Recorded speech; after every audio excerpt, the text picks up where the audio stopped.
The Progress of Poesy by Thomas Gray. Awake, Aeolian lyre, awake, and give to rapture all thy trembling strings. From Helicon's harmonious springs, 1,000 rills their mazy progress take. The laughing flowers that round them blow drink life and fragrance as they flow. Now the rich stream of music winds along, deep, majestic, smooth and strong, through verdant vales and Ceres' golden rain. Now rolling down the steep amain, headlong, impetuous, see it pour. The rocks and nodding groves rebellow to the roar. Oh, sovereign of the willing soul, parent of sweet and solemn-breathing airs, enchanting shall, the sullen cares and frantic passions, hear thy soft control. On Thracia's hills the Lord of War has curbed the fury of his car, and dropped his thirsty lance at thy command. Perching on the sceptred hand of Jove, thy magic lulls the feathered king with ruffled plumes and flagging wing. Quenched in dark clouds of slumber lie the terror of his beak and lightnings of his eye. We the voice, dance, obey, temperate to thy warbled lay. Our Idalia's velvet green, the rosy-crowned loves are seen on Cytherea's day, with antic sport and blue-eyed pleasures, frisking light and frolic measures. Now pursuing, now retreating, now encircling troops they meet, to brisk notes and cadence beating, glance their many twinkling feet.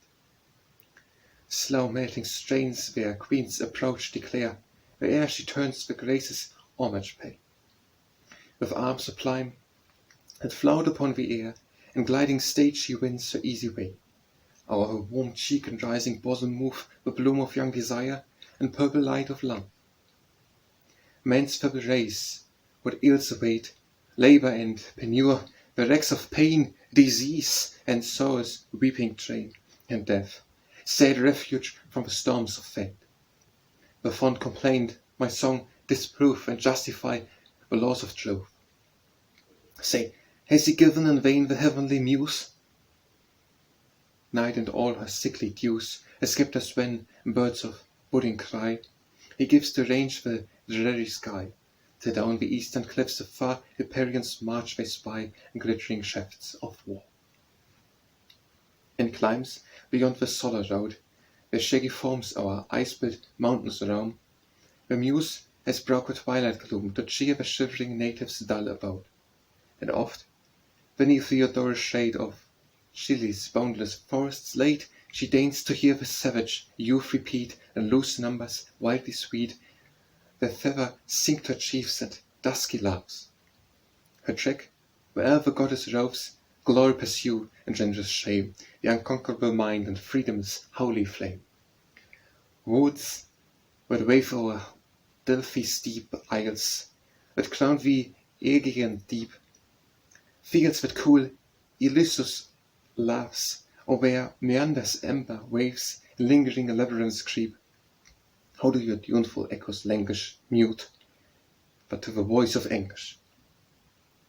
Where each old poetic mountain, inspiration breathed around, every shade and hollow fountain murmur deep a solemn sound, till the sad nine in Greek's evil hour left their Parnassus for the Latin plains.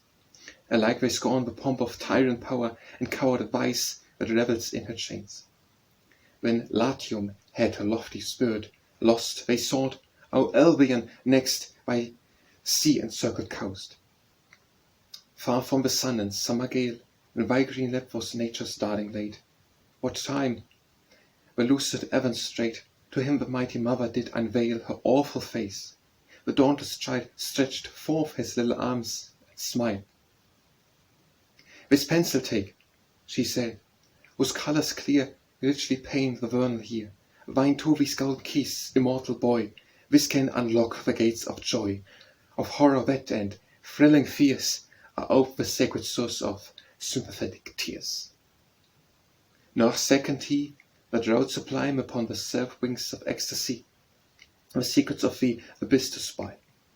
He passed the flaming bounds of place and time, the living fawn, with a fire blaze, the angels tremble while they gaze, he saw, but, blasted with excess of light, closed his eyes in endless night.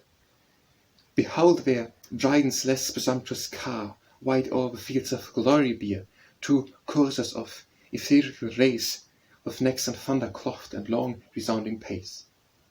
Hark! His hands the lyre explore, bright-eyed fancy hovering our scatters from her pictured urn thoughts that breathe and words that burn. But ah! 'Tis heard no more, our lyre divine, what daring spirit wakes thee now, though he inherit nor the pride nor ample pinion that the Theban eagle bear, sailing with supreme dominion through the azure deep of air, yet oft before his infant eyes would run such forms as glitter in the muse's array with orient hues, on board of the sun.